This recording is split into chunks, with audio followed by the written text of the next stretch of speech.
দেখুন, আজ প্রতিটা মানুষের কেবল একটাই স্বপ্ন যে কোনো না কোনোভাবে পরিশ্রম করে সে ফাইন্যান্সিয়ালি ফ্রি হয়ে যাবে, যাতে বাকি জীবনটা তাকে আর কাজ না করতে হয় আর শান্তিতে তার জীবনটা কাটাতে পারে। কিন্তু এর জন্য যে প্রথম স্টেপ, সেটা হলো টাকার সাইকোলজিটা বোঝা। এটা বোঝা যে এই টাকা আসলে কাজ কিভাবে করে, আর এই কনসেপ্টটাকে কিছু মানুষ সঠিকভাবে বুঝতেই পারে না। এছাড়া এই পৃথিবীতে প্রায় 66% এমন মানুষ আছে যারা নিজেকে ফিউচার বিলিয়নার হিসাবে দেখে, কিন্তু তারপরেও তাদের কাছে প্রপার ফাইন্যান্সিয়াল নলেজ নেই। এরা ম্যাক্সিমাম টাইম সঠিক সিদ্ধান্তই নিতে পারে না, অর্থাৎ এদের উদ্দেশ্যটা তো থাকে প্রফিটের, কিন্তু এরা লস করে বসে থাকে।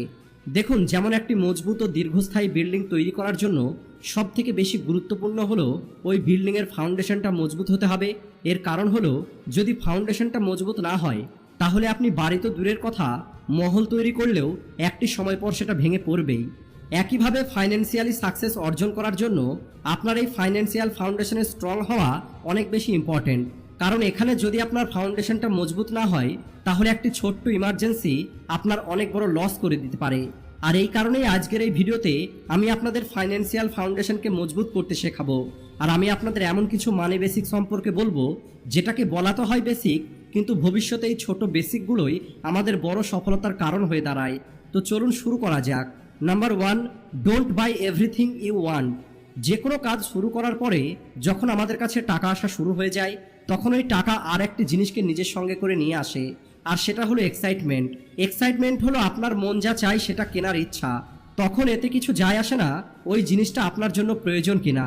এমনটা আপনার সঙ্গে হয়তো অনেকবার হয়েছে, যেখানে আপনি এক্সাইটমেন্টের কারণে আপনি সেই জিনিসটাও কিনে নিয়েছেন, যে জিনিসটা হয়তো আপনার খুব একটা প্রয়োজন ছিল না।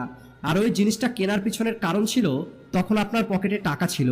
আর এই হ্যাবিটটা যদি একটি লিমিট পর্যন্ত থাকে তাহলেও খুব একটা সমস্যা হয় না। প্রবলেম আসাটা তখন শুরু হয়ে যায় যখন আপনার এই হ্যাবিটের উপর থেকে কন্ট্রোলটাই হারিয়ে যায়। কারণ ওই সময় আপনি সেই জিনিসটাও কিনে নেবেন যেটা আপনি অ্যাফোর্ড করতে পারবেন না। কুলদীপ নামের আমার একটি বন্ধু ছিল, যার এই রকমের অভ্যেস ছিল। অর্থাৎ সে মাইনে পেত 25,000 টাকা, কিন্তু সে এমন শখ রাখতো যেন সে 1 লক্ষ টাকারও বেশি স্যালারি পায়। আর এই সব কিছুর জন্য সে ইএমআই এবং ক্রেডিট কার্ড ব্যবহার করত। আর একবার তো কুলদীপ তার লিমিটটাকেই ক্রস করে দেয়, কারণ সে 1,48,000 টাকা দামের আইফোন 15 প্রো ম্যাক্স এই কারণে কিনে নেয় কারণ তার কাছে কিছু টাকা সেভিংস ছিল, আর বাকি এক্সট্রা টাকা সে ইএমআই করে নেয়। আর মাত্র 3 মাস পরে হঠাৎ করে তার মা অসুস্থ হয়ে পড়ে, কিন্তু তখন কুলদীপের কাছে এতটা টাকা ছিল না যে কোনো একটি ভালো হসপিটালে সে তার মাকে চিকিৎসা করার জন্য নিয়ে যাবে। আর সবশেষে বাধ্য হয়ে তাকে তার মোবাইলটা অর্ধেক দামে ইমার্জেন্সিতে বিক্রি করতে হয়। আর ওই টাকা দিয়ে তার মায়ের চিকিৎসাটা তো হয়ে যায়, কিন্তু আজও তাকে প্রতি মাসে ওই ফোনের জন্য ইএমআই দিতে হচ্ছে, যে ফোনটা আজ তার কাছে নেই। তাই এখান থেকে আপনাকে বুঝতে হবে, যদি আপনার কোনো একটা জিনিস পছন্দ হচ্ছে অথবা আপনার ইচ্ছে হচ্ছে কোনো কিছু কেনার, তাহলে এটা গুরুত্বপূর্ণ নয় যে আপনি সেই জিনিসটা তখনই কিনবেন। আপনাকে আপনার প্রায়োরিটি এবং ডিজায়ার এই দুটোর মধ্যে পার্থক্যটা বুঝতে হবে। আপনাকে বুঝতে হবে আপনার লিমিটটা কি। যদি আপনি আপনার রোজগারের থেকে বেশি খরচ করেন তাহলে আপনি কখনোই ফাইন্যান্সিয়ালি ফ্রি হতে পারবেন না।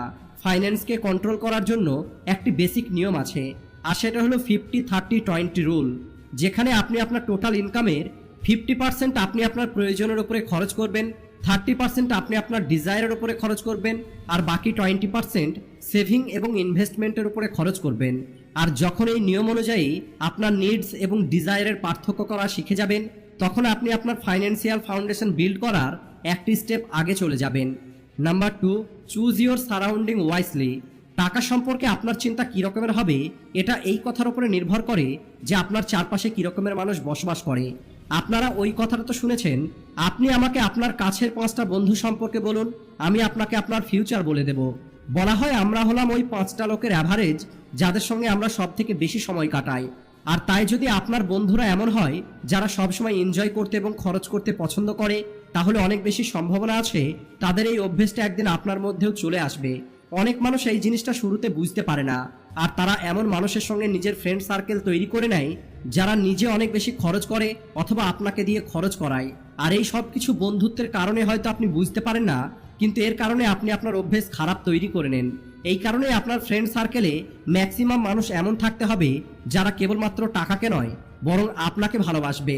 কারণ যারা আপনার সঙ্গে কেবলমাত্র আপনার টাকার জন্য আছে, যারা আপনার টাকা দিয়ে তাদের ইচ্ছে পূর্ণ করতে চায়, তারা ততদিন পর্যন্ত আপনার সঙ্গে থাকবে যতদিন পর্যন্ত আপনার কাছে টাকা থাকবে। আর যখন আপনার কাছে টাকা থাকবে না, অথবা যখন আপনি কোনো সমস্যার মধ্যে পড়ে যাবেন, তখন এই মানুষগুলো আপনাকে এমনভাবে রেসপন্স করবে যেন এরা আপনাকে চেনেই না। তাই শুনতে হয়তো এটা আপনার খুবই বেসিক মনে হচ্ছে, কিন্তু এটা আপনার জীবনে অনেক বড় পরিবর্তন নিয়ে আসতে পারে। Number 3, work on your self. কোনো একটি জিনিসের ফাউন্ডেশন বিল্ড করার জন্য আপনার কাছে দুটো জিনিস থাকা অনেক বেশি ইম্পর্টেন্ট। প্রথমত হলো নলেজ, আর দ্বিতীয় হলো ভিজডম, অর্থাৎ জ্ঞান এবং বুদ্ধি। আর এই দুটো জিনিস হলো এমন, যেটা একটি বিজনেসম্যান থেকে শুরু করে পলিটিশিয়ান, সেলিব্রিটি থেকে শুরু করে কমন ম্যান, প্রতিটা মানুষেরই প্রয়োজন। কারণ এই দুটো জিনিস প্রতিটা মানুষের সফলতার পিছনে অনেক বড় ভূমিকা পালন করে। আর কিছু মানুষের জন্য এই দুটো জিনিস অর্জন করাটা অনেক কঠিন মনে হয়। কারণ এই দুটো জিনিস অর্জন করার জন্য আপনার মানি, টাইম এবং এফোর্ট, এই তিনটি জিনিসের প্রয়োজন পড়বে। যে কারণে বেশিরভাগ মানুষ এই দুটো জিনিসকে তাদের প্রায়োরিটি লিস্টে সবার নিচে রাখে। দেখুন, ফাইন্যান্সিয়ালি ফ্রি হওয়া অথবা ফাইন্যান্সিয়ালি স্টেবল লাইফে বেঁচে থাকার জন্য আপনাকে আপনার কারেন্ট মাইন্ডসেটের উপরে কাজ করতেই হবে। কারণ একটি ভালো মাইন্ডসেট এবং প্রপার ফাইন্যান্সিয়াল নলেজ আপনার এই কারেন্ট সিচুয়েশনকে সম্পূর্ণ পরিবর্তন করে দিতে পারে। আর আজ ইউটিউবের সঙ্গে সঙ্গে এমন অনেক প্ল্যাটফর্ম আছে যেখান থেকে আপনি আপনার ফাইন্যান্সিয়াল নলেজকে ডবল স্পিডে গ্রো করতে পারবেন। দেখুন, একটি কথা যা আপনার ব্রেনে খুব ভালোভাবে বসিয়ে নিতে হবে, আর সেটা হলো, যদি আপনি ফাইন্যান্সিয়াল এডুকেশন নেবার জন্য সময় দিচ্ছেন, তাহলে আগামীকাল এই সময়টা আপনার কয়েক বছরের স্ট্রাগলকে বাঁচিয়ে দিতে পারে।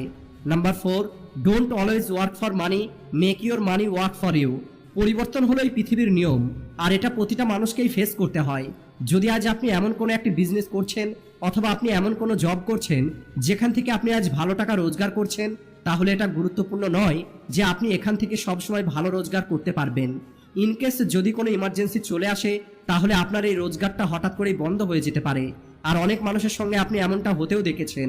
কিন্তু আর একটি জিনিসও আপনি দেখেছেন, কিছু মানুষের এর ফলে এমন অবস্থা হয়ে যায় যে তারা পুনরায় আর কিছু করতেই পারে না। অন্যদিকে কিছু মানুষ তারা তাদের এই পরিস্থিতিটা খুব দ্রুত পরিবর্তন করে দেখায়। আর এর পিছনের কারণ হলো, ওই মানুষগুলো কেবলমাত্র এই একটি ইনকামের উপরে ডিপেন্ড হয়ে থাকে না, এরা এদের এক্সট্রা ইনকাম সোর্স তৈরি করে রাখে, যাতে ভবিষ্যতে যদি কোনো ইমার্জেন্সি চলে আসে তাহলে তারা ফাইন্যান্সিয়ালি স্টেবল হতে পারে। আর এই প্রসেসটা আপনার উপরেও প্রযোজ্য। তাই আপনি আপনার ফ্রি টাইমে সেই জিনিসের উপরে কাজ করুন যেটা আপনার জন্য একটি নতুন ইনকাম সোর্স তৈরি করতে সাহায্য করবে। কারণ উপরওয়ালা না করুক, যদি আপনার মেন কাজে কোনো সমস্যা চলে আসে, তাহলে অন্তত তখন যেন আপনার কাছে একটি সেকেন্ড ইনকাম সোর্স থাকে যা আপনার ওই ইমার্জেন্সিকে ম্যানেজ করতে সাহায্য করবে। Number 5, investment. এই পৃথিবীর একটি বড় পপুলেশন রবার্ট কিওসাকির মতে একটি র্যাট রেসের মধ্যে জীবন কাটাচ্ছে, অর্থাৎ অফিস থেকে বাড়ি, বাড়ি থেকে অফিস, টাকা রোজগার করা আর সেই টাকাকে খরচ করে দেওয়া। আর এটাই বেশিরভাগ মানুষের জীবন। আর সব থেকে আশ্চর্যের কথা হলো, এই র্যাট রেস থেকে বাইরে বেরিয়ে আসার জন্য তারা কখনো চিন্তাই করে না। কারণ তাদের মনে হয় যদি তারা আলাদা কোনো স্টেপ নেয় তাহলে তাদের রুটিনটা খারাপ হয়ে যাবে, আর তারা এখন যে টাকা রোজগার করছে সেখানে লোকসান হয়ে যাবে। আর এই কারণেই এরা না ফাইন্যান্সিয়াল নলেজ নেয় আর না ইনভেস্ট করার কথা চিন্তা করে, আর কমফোর্ট জোনের মধ্যে থেকেই তারা তাদের সম্পূর্ণ জীবনটা পার করে দেয়। দেখুন, যখনই এই ইনভেস্টমেন্টের কথা বলা হয় তখন অনেকেই এর সম্পর্কে ভাবে যে আমাকে শেয়ার মার্কেটে অথবা মিউচুয়াল ফান্ডে ইনভেস্ট করার কথা বলা হচ্ছে। আর এটা হলো একটি কারণ যে মানুষ এই ইনভেস্টমেন্টকে অ্যাভয়েড করতে চায়, কিন্তু এমনটা নয়। শেয়ার মার্কেট ও মিউচুয়াল ফান্ড হলো কেবলমাত্র একটি অপশন। এছাড়া আরও অনেক উপায় আছে আপনার কাছে যেখানে আপনি আপনার টাকা ফিউচারের জন্য ইনভেস্ট করতে পারেন, আর সেটা সেভিং অ্যাকাউন্টে হোক, গোল্ডের উপরে হোক, প্রপার্টিতে হোক বা অন্য কিছুতে। তাই আপনি ইনভেস্টমেন্ট যেখানেই করেন তার সম্পর্কে নলেজ নিয়ে ইনভেস্ট করার সিদ্ধান্ত নিন। যদি আপনার কাছে ইনভেস্ট করার মতো টাকা না থাকে তাহলে আপনি আপনার টাইমকে ইনভেস্ট করুন। আর এই র্যাট রেস থেকে বাইরে বেরিয়ে আসার জন্য আমি আগেও অনেক ভিডিও তৈরি করেছি, আপনি ওই ভিডিওগুলো দেখুন আর বোঝার চেষ্টা করুন সেখানে কি প্রসেসের কথা বলা হচ্ছে। আমি জানি আমার চ্যানেলের বেশিরভাগ সাবস্ক্রাইবার হলো ইয়ং, আর 90% ভিডিও আমি ইয়ং জেনারেশনের কথা মাথায় রেখেই তৈরি করি। কারণ এখন আপনাদের কাছে সেই সময়টা আছে যাতে আপনি আপনার ফিউচারকে একটি সঠিক দিকে নিয়ে যেতে পারেন। তাই সময় থাকতেই আপনি আপনার ফাইন্যান্সিয়াল ফাউন্ডেশনকে এতটা মজবুত তৈরি করে নিন যাতে ভবিষ্যতে আপনার টাকার কোনো সমস্যা না হয়। আশা করি আজকের এই ভিডিওতে যে পয়েন্টগুলো আমি আপনাদেরকে বললাম এগুলো আপনি অবশ্যই ফলো করবেন। ভিডিও ভালো লাগলে ভিডিওটিকে লাইক ও শেয়ার করতে ভুলবেন না। Thanks for watching.